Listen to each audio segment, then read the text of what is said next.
Welcome to Out of the Box with Christine, the podcast for conscious folk. I am your host, Christine Blasdale. This program is intended to bring you a fresh perspective on this thing we call life. And in each and every episode, we're going to dive into the topics that matter most, with lively conversations on issues such as business, health, wealth, love, and transformational healing, all with the goal of creating a better world and becoming a happier human being. I will be your tour guide on this epic adventure, and as we embark on this journey, our ultimate goal is going to be one of transformation to our highest potential. And now, let's get out of the box.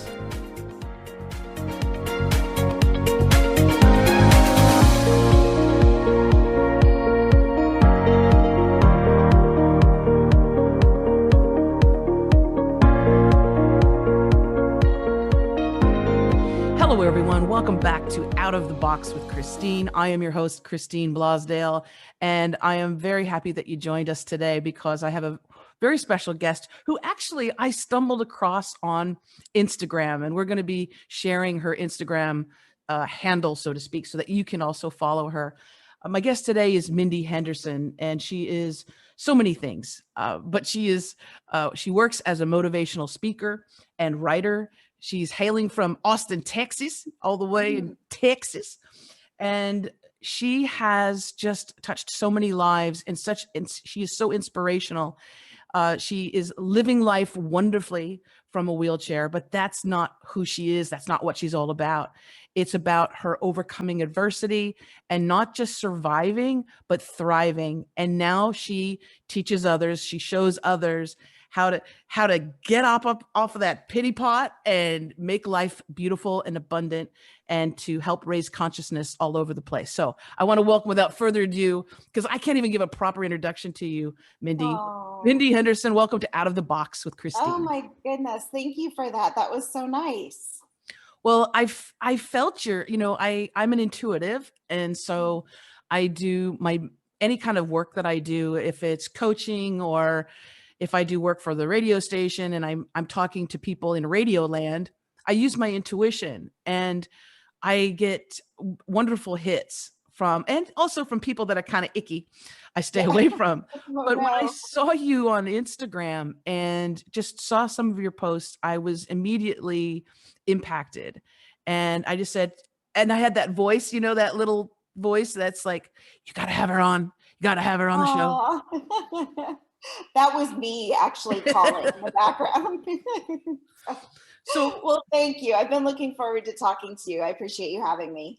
My pleasure. My pleasure. So for our audience, if you don't mind, I know that you have a very powerful story, and I would just love, because right now, like I said, you're affecting so many people. You're coaching people all around the world. You're speaking at different venues, online and in person. And so if you don't mind, let our listeners know a little bit about how you got to this place in life where you're commanding the stage and affecting so many lives in such a positive way. Oh, you're so nice. Well, gosh, how long do we have? It's not a short story, but I'll try to condense it. My story, like you said, everything that I do, or at the heart of everything that I do, is really, my disability. And I was diagnosed with a neuromuscular condition when I was only about 15 months old. I started to stand and walk and, do the things that babies typically do. But as soon as I started, I kind of stopped. And it was quite an undertaking. I'm not going to tell you how long ago, but this was a while ago.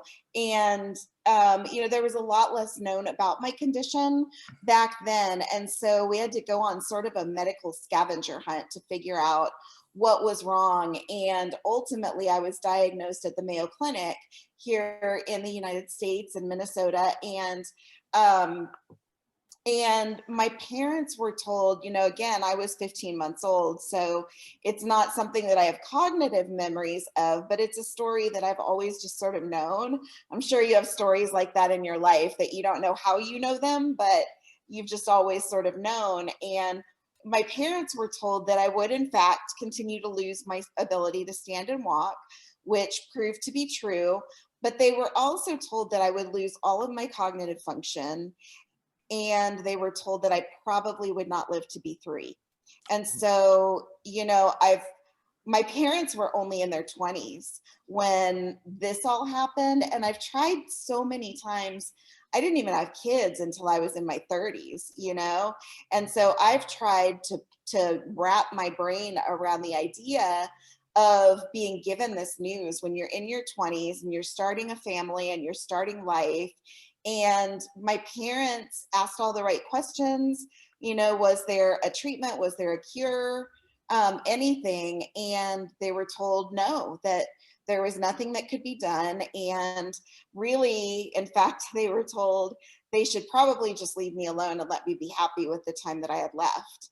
And so, they went home and tried to process the information as best they could, and they made a decision. And that decision was that they wanted to know, at the end of the day, that they had done everything that they could to help me. And so my dad was a football player. He was scouted by pro football teams and things, so he knew a lot about anatomy and physiology and injuries and rehab and physical therapy, and he started to work with me. And little by little, I started to show improvements. And very quickly, 2 out of 3 of the doctor's predictions were proven untrue.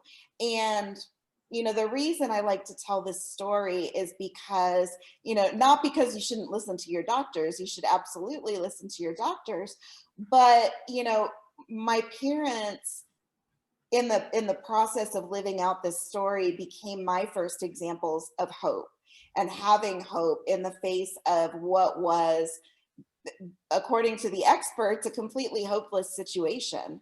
And so that was something that really kind of set the tone for my life. The other thing that I think really set the tone for my life and for what I'm doing today is when I was about 4, I was asked to be the Texas State poster child for the Muscular Dystrophy Association, which meant that I got to get my picture taken a lot. And I gave my first speech when I was 4, and I got to meet celebrities and be on television. And it was this really unique experience, a really special experience that was kind of the thing that showed me that I had contributions to make, and I had things to say, and I had a story to tell, and that maybe people wanted to hear it, and I learned the power of telling your story and having an impact on others at a really young age. And so it's something that's followed me through the course of my life. And I'm incredibly fortunate to be able to do that work today. Well, and what I love too is that you tapped into something earlier about, and this happens a lot with people. Um, they give power and credence to others that are in positions of authority. And Mm. so we as people, this is just how we are, right? So if we see a doctor with a lab coat, with the white coat and the stethoscope and the stuff on the wall saying that they've studied, Mhm. and they tell you, Mr. Smith, Miss Jones, you have this strange disorder, disease, immune system malfunction, and you only have so many months to live or so many years to live. That does a lot, and the power of that influence can really damage people's lives. And yes, it is important to know, of course, medically what's going on, but the power of that and the suggestion. So even with all of that, your family was like, no, no, no, no, we're going to help this little girl. And there was something within you as well that pushed forward. What do you think that was or is within you? Because again, you now teach others or speak about getting over those obstacles and moving forward with your life's mission, no matter how long or how short. Yeah, well, I I give a lot of credit to my parents for instilling those things in me at a really young age. Don't tell them I said so, but I do give them a lot of credit. And you know, they were, you know, they're I'm trying to think how to describe them. You know, they treated me the same as anybody else. I had an able-bodied sister, and they had the same expectations of me that they had of her. I was expected to do well in school, to have friends, to have interests, to go on to college. And so, you know, at a really young age, I started to envision my life and growing up with certain assumptions, and the idea that I could go on to live a life just like anybody else. Um, and you know, it's funny because I talk about a lot of the time when I speak, I talk about how I was kind of young and dumb and didn't know what I didn't know.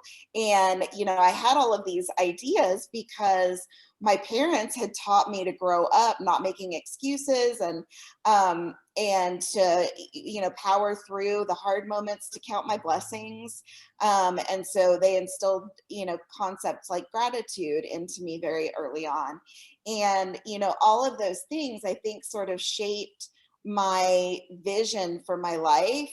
And a lot of the time, I didn't know until I was knee deep in the middle of something that I was going for that it was actually going to be a little bit harder than it might be for somebody else. You know, things like going and living on a college campus or learning to drive a car, um, you know, becoming a mother, you know, all of those sorts of things. I just sort of, you know, they were things that I sort of took for granted and assumed growing up that I would do. And so I would, you know, take that first step to do that thing. And then I would have to go, oh, well, well, hang on a second. This doesn't quite work for me like it does for them. So let's figure it out. Well, I was just thinking about a baby or a toddler and how, you know, especially once they start walking around and moving around and they're not all just in a blanket cuddle, right? Yeah. I can just imagine how, yeah, you know, so many mothers take it for granted that if they see the kid like crawling towards a, you know, light socket or something, they're gonna get up, they're gonna rush over there. And that was different for you. Did Yeah. while especially while your child was really young, um, what were some of the things that you did have challenges with? And I know you I mean, obviously you overcame them. Mhm. She's 19 now and what in college right now She as is. well? Yeah. Oh, Yeah. So okay. yeah, so we adopted her from China when she was about 5 years old. Oh, So, you know, for me, having a child biologically wasn't a good option, given my physical condition. And so my husband and I always kind of knew that eventually we would adopt. And, you know, that in and of itself was a challenge and was something that was it was probably one of the hardest things that I've ever done because we were very drawn to Chinese adoption. And it was one of those things where when you find the right thing, we did so much research and looked at every possible way that you could adopt, and we kept coming back to Chinese adoption. And somewhere along the way, we became convinced that our daughter was in China waiting for us. You know, that was how right and how real it felt. And we knew, to go back to your question, that the care of a baby or an infant for me physically was going to be challenging. And a lot of that would have to fall on my husband and all of that. So we decided that we wanted to adopt an older child. And so we were looking for a little girl between 4 and 5 years old. And we put in our application. I think that we knew that my disability was going to be scrutinized a little bit, that we were going to have to justify some things. But when we first submitted our application, it was actually denied. And we had to fight tooth and nail for about 10 months to get them to allow it to move forward. So it was really hard, and I had to get really clear on who I was and what I wanted, because it was not an easy process. Well, again, once again, something that a lot of people, a lot of differently abled or abled people would go, "Yep, well, it's, we tried and it's just not possible." And Mhm. then they would just go on with their lives. And you, again, were like, "Nope, we're not going to do it." I don't like the word no. Yeah, I think your quote, I love this quote that you have. This is your quote: "The best way to get me to do something is to tell me I can't." Yeah, pretty much. Yeah, I become like a dog with a bone, and I won't let go of it. So yeah, I just, I think that you live with, at least for me, living with certain limitations. Um, you start to, y- I think what happened for me is I think that I started to, part of it was that I started to dream really big, because your limitations when you have a physical limitation, or any kind of limitation, I'm sure it leaves a bit of a hole or a gap or something in you, and I wanted to fill it. My whole life I was a dreamer, and I think that in sort of reflecting on things and trying to um, write my story and articulate to other people what's important to me and how I've done what I've done.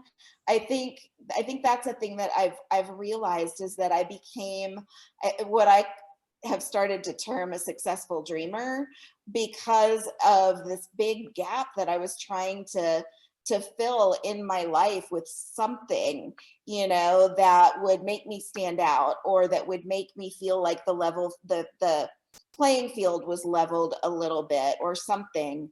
I knew that I wanted to be a successful person, and whatever that success was going to look like, I was going to figure it out. And so I spent a lot of time singing, and did a lot of singing in my younger years. It's been a while, but that was something that was really embedded in me for a while, and I did a lot with music.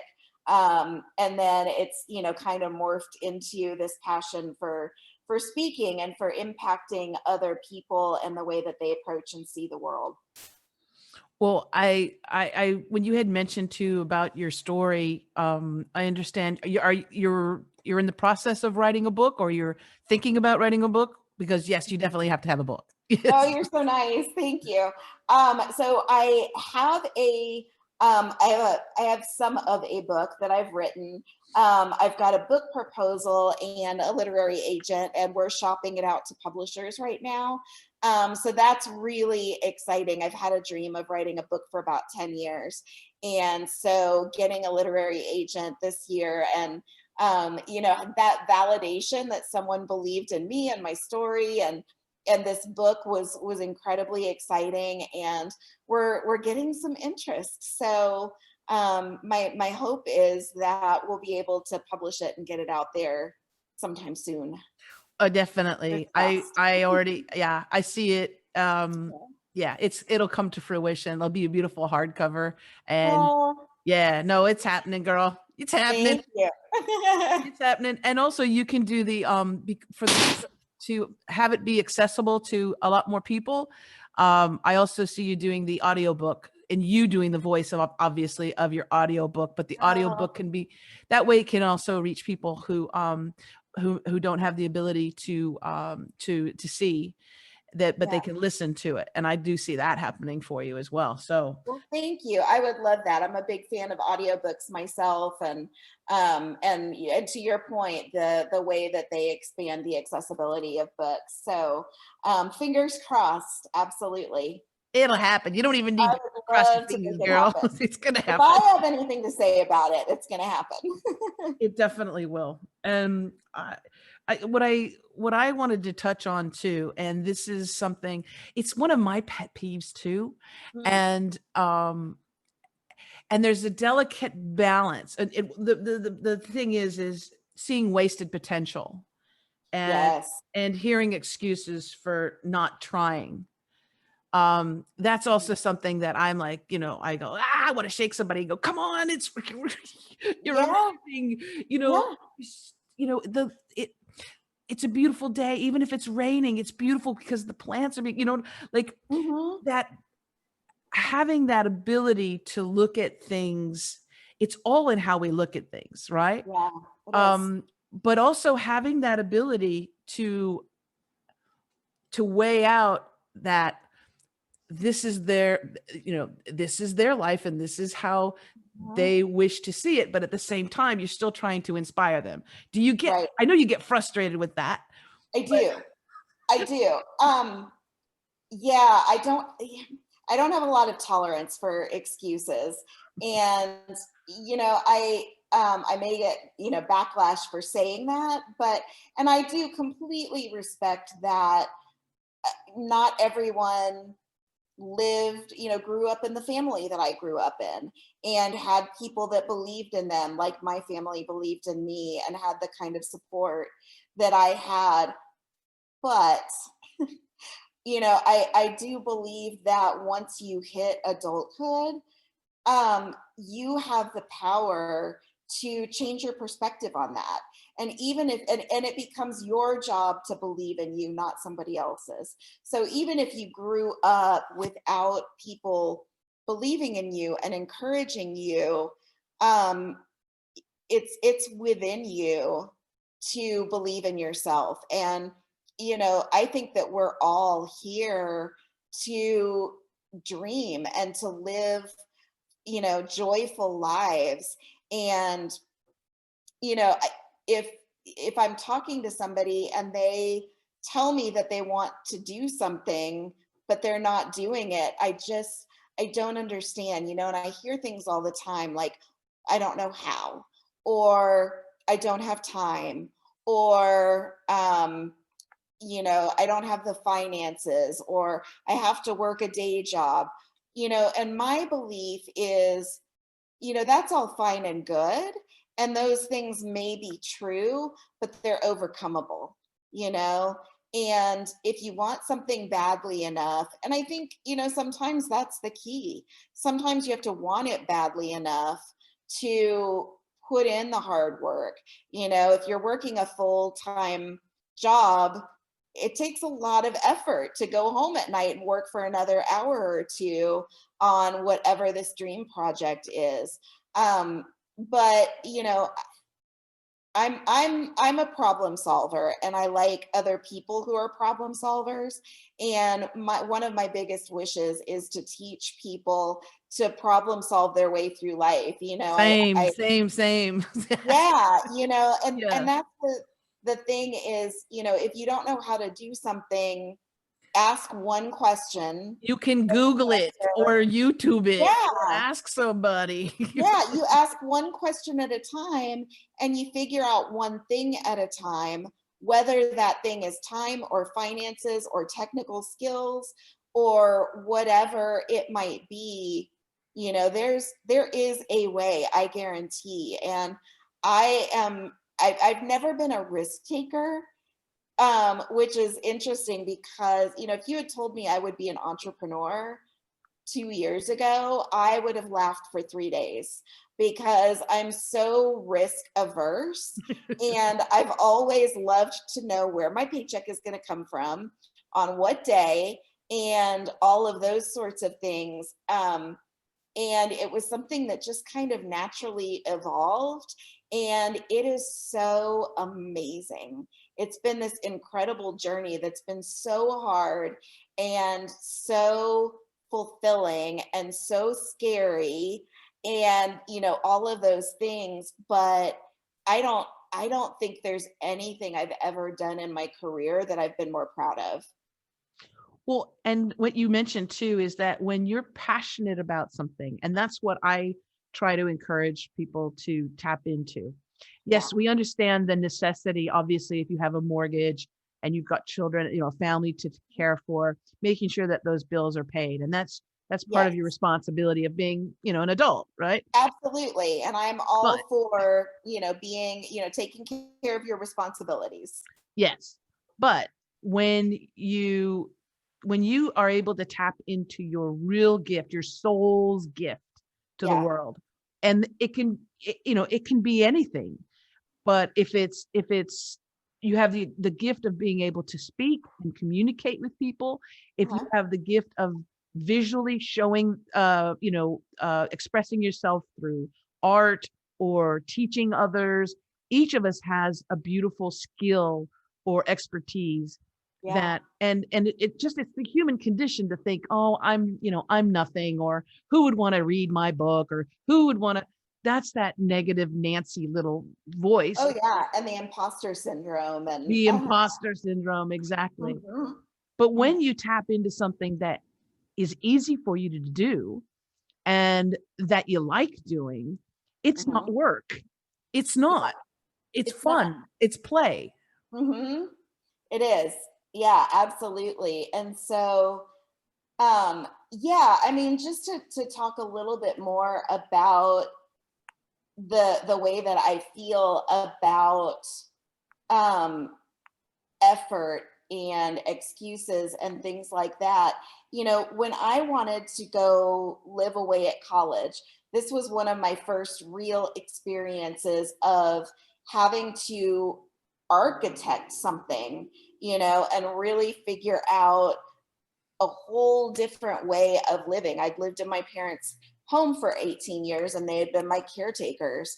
And we literally spent about a year and a half working with the college. Most kids submit their college application, they get accepted or they don't, they sign up for a dorm, they show up and they move in, you know? Yeah. And for me, it was a year and a half of visits to the campus, meeting with administrators, and and my mom did this alongside with me, and meeting with people from their disabilities office and things like that to figure out how to make the dorms accessible. And it was literally, I mean, the granularity of conversations, it was like, okay, we think Mindy should live in this dorm. Great. How does Mindy get in the front door? Fabulous. Mindy's inside the front door. How does she unlock the door to her dorm room?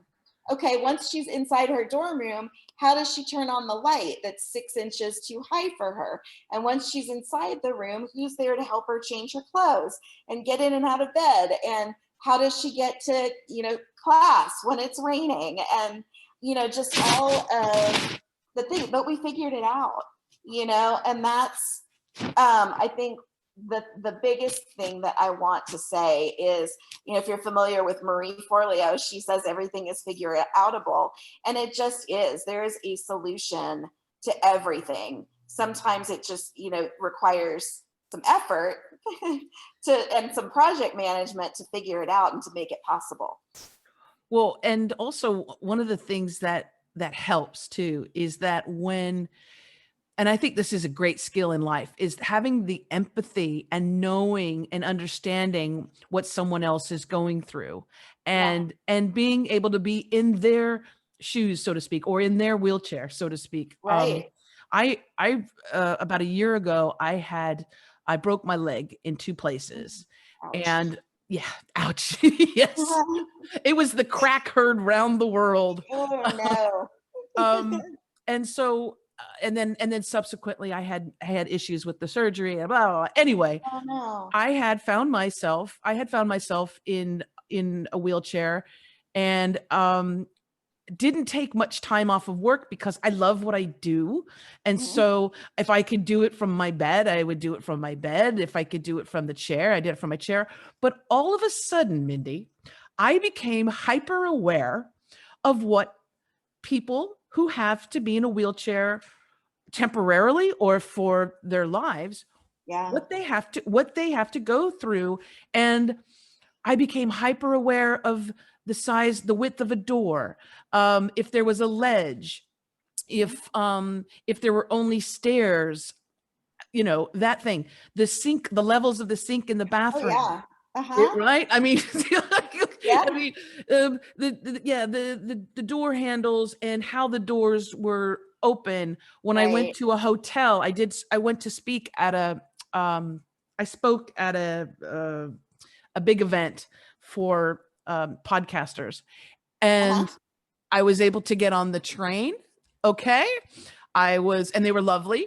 I was able to get off the train. I was able to get a car to get me to the hotel, and the hotel was lovely. And the they actually, and I made sure that I just had that ability just to take a shower. Yeah. And these are all things, even the drinking fountains, like, you know, you're all of Uh-huh. a sudden you become hyper aware Yeah. of making things accessible to everyone. And Right. and actually, with just with that forethought, it actually makes a lot of sense. And it's not something that is it's just actually smart way of thinking to make it accessible for more people so that they can go to college, so that they can go to a hotel, so that they can do things and travel in a comfortable way, and Right. not stressed, you know, not be stressed out about it, or not be able to participate because of the lack of forethought. Right. Absolutely. And I think people are paying more and more attention to it all the time, but it's it's hard, and I have to think ahead almost everywhere I go, a lot of the times where I'm going, I'll call ahead, I'll find out what the parking situation is, and what the door access is. Do they have automatic doors, or do I need to be able to call someone in the building and get them to come down and let me in? Will I be able to work the elevators? Or that will the numbers be too high? And don't get me started on air travel. It's a nightmare, Oh, girl. and so yeah, they're living in this world from a wheelchair. It's not a world built for people living in wheelchairs. It's really not. And like I said, they're making more and more progress all the time, but um I think there are a lot of people, it would do them some good to spend a day in a chair I think it and, would. and I'm just telling you, breathe. I think if I was a teacher, I actually graduated. I wanted to be a teacher, and then I saw how much they got paid, and I was like, Yeah. no. but Right. but if I was a teacher of especially junior high, Uh-huh. right, because that's the age, yeah, early junior high, Yeah. we would just do some, not experiments, but just some life experiences Right. where for one day, right, for the whole class or school day, whatever, Yeah. you're going to experience different things. So maybe one day will cover your eyes, and so you can't see, but you can Hmm. only hear and you can only Right. touch. Or Yeah. we'll have have you be in a wheelchair and see how difficult it can be just to Yeah. maneuver, and also your perspective Yeah. at that level of life. It's true. You It's see true. things differently. It's eye opening, and there are schools and programs and things that do those sorts of exercises, and I think that it's brilliant. And my ultimate dream would be to have a world that's sort of a universal design. They have architects now that build homes and buildings and things using what they call, I think, universal design or universal architecture. And so they make things accessible, whether you can stand and walk or not, or whether you're vision impaired or hearing impaired. And I would love to see the world give more thought to creating that kind of environment. I remember hearing, we didn't, I don't think we did it in school, but I remember hearing about a program where they had students. It was about having empathy and understanding how the elderly feel, how especially Yeah. really older Mhm. people. And so they would do things where they would put like cotton in their ears, and like little pebbles in their shoes, and Mhm. I forget what the other thing Oh, was. Uh, interesting. they made it so that it was like you couldn't really hear and it hurt to walk. And, Uh-huh. and all these, Oh, but just to have them have to pull yeah. out of themselves. And this is the thing, and this is what we were before we started recording, we were talking a little bit about I'm very grateful that I grew up in a time that there wasn't um cell phones and social media and the internet. Uh-huh. I'm actually very grateful to that. And I was one of these people that went to the library when I needed to look up things. I know. Yep. Or Oh, the yeah. Encyclopedia Britannica. Uh-huh. Absolutely. Dewey Decimal System. Yes. But but what what I find is that too when you get out of yourself, Mhm. in other words, when you get out of your mind and you can put yourself in someone else, and it doesn't matter if it's someone that's homeless on the street, right? Or if it's someone that's elderly, or if it's someone that has gone through a tragedy in Mhm. life, when you can have empathy and not it's not like having sympathy for someone, but when you can feel and be empathic, but Yeah. also be outside of yourself and put yourself into their shoes, I think it would make the world such a better place. I think so too. I couldn't agree more. But at the same time, I recognize that, I'm not a person either who holds it against somebody if Exactly. they've lived their entire life and have never had a friend or a family member who or a coworker who is in a wheelchair. If you're not exposed to it, it's of course much harder to be empathic about it or sympathetic to it or to understand it. Um, but yeah, I think that there's a lot of room for people just to embrace the idea that regardless of our differences, and when I say that, I'm not just talking about disability. I mean, disability, race, gender, all of the things. Um, you peel back the skin and we're the same underneath. Yeah. And we've all got emotions and feelings and want to be included and have all of the same desires as any other human being. Here, here. Yeah. Yeah. Mindy, let's let our listeners and our viewers that are watching on YouTube know a bit about how they can get in touch with you, and if there's if you've got any other projects that you've got coming out or things that you want people to know about, just Mhm. let our listeners and our viewers know. Great, thank you. Website is mindyhendersonspeaks.com, and I try to make it easy for everybody. My Instagram handle is the same, Mindy Henderson Speaks. So I would love to connect with anybody on Instagram. You can go to my website and see all of the different things that I'm up to. I've also got a podcast called The Truth About Things That Suck. I love your podcast show.